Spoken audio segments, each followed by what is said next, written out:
ಪ್ರಿಯ ವೀಕ್ಷಕರೇ, ಡಿಸಿಪ್ಲಿನ್ ಎಲ್ಲರ ಜೀವನದಲ್ಲಿ ಅತಿ ಮುಖ್ಯ ಪಾತ್ರವನ್ನು ವಹಿಸುತ್ತದೆ. ನಾವು ಡಿಸಿಪ್ಲಿನ್ ಆಗಿದ್ದರೆ ನಮ್ಮೆಲ್ಲ ವರ್ಕು ಡಿಸಿಪ್ಲಿನ್ ಆಗಿರುತ್ತೆ, ನಾವು ಜೀವನದಲ್ಲಿ ಸಕ್ಸಸ್ ಕೂಡ ಆಗ್ಬೋದು. ಇವತ್ತಿನ ಈ ವಿಡಿಯೋದಲ್ಲಿ ಡಿಸಿಪ್ಲಿನ್ ಬಗ್ಗೆ 10 ಲೈನನ್ನು ಬರೆಯಲಾಗಿದೆ. ಈ 10 ಲೈನು ಅತ್ಯಂತ ಸುಂದರವಾಗಿ ಹಾಗೂ ಅಷ್ಟೇ ಅಟ್ರಾಕ್ಟಿವ್ ಆಗಿ ಕೂಡ ಬರೆಯಲಾಗಿದೆ. ಸೊ ಇಲ್ಲಿ ನಾವು ಯಾವ ರೀತಿ ಬರಿಬೇಕಂದ್ರೆ, ಫಸ್ಟ್ ಲೆಟರು ಸ್ವಲ್ಪ ಬಿಗ್ ಆಗಿರಬೇಕು, ರಿಮೈನಿಂಗ್ ಲೆಟರ್ಸು ಎಲ್ಲ ಸೇಮ್ ಸೈಜ್ ಇರಬೇಕು. ಸೊ ಇಲ್ಲಿ ಡಿಸ್ಟೆನ್ಸನ್ನು ಕರೆಕ್ಟಾಗಿ ಮೇಂಟೈನ್ ಮಾಡಬೇಕು. ಒಂದು ವರ್ಡ್ದಿಂದ ಮತ್ತೊಂದು ವರ್ಡ್ಗೆ ಡಿಸ್ಟೆನ್ಸು ಸೇಮ್ ಇರಬೇಕು. ಆ ಡಿಸ್ಟೆನ್ಸ್ ಸೇಮ್ ಇದ್ದರೆ ನೋಡೋದಕ್ಕೆ ಅಟ್ರಾಕ್ಟಿವ್ ಆಗಿ ಕೂಡ ಕಾಣಿಸುತ್ತೆ. ಈ ವಿಡಿಯೋದಲ್ಲಿ ತೋರಿಸಿರೋ ಹಾಗೆ ನೀವು ಕೂಡ ಪ್ರಾಕ್ಟೀಸ್ ಮಾಡಿ.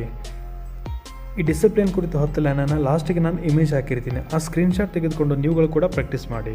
ಇಲ್ಲಿ ಸ್ಟೆಪ್ ಬೈ ಸ್ಟೆಪ್ಪು ಯಾವ ವರ್ಡನ್ನು ಯಾವ ರೀತಿ ಬರೀಬೇಕು ಅನ್ನೋದನ್ನು ತೋರಿಸಿದ್ದೀನಿ. ಬನ್ನಿ ಈ ಸಂಪೂರ್ಣ ವಿಡಿಯೋನ ಫಸ್ಟಿಗೆ ಒಮ್ಮೆ ನೋಡ್ಕೊಂಬರೋಣ.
ನೋಡಿದ್ರಲ್ಲ ಪ್ರಿಯ ವೀಕ್ಷಕರ, ಈ ಡಿಸಿಪ್ಲಿನನ್ನು ಎಷ್ಟೊಂದು ಡಿಸಿಪ್ಲಿನ್ ಆಗಿ ಬರೆಯಲಾಗಿದೆ.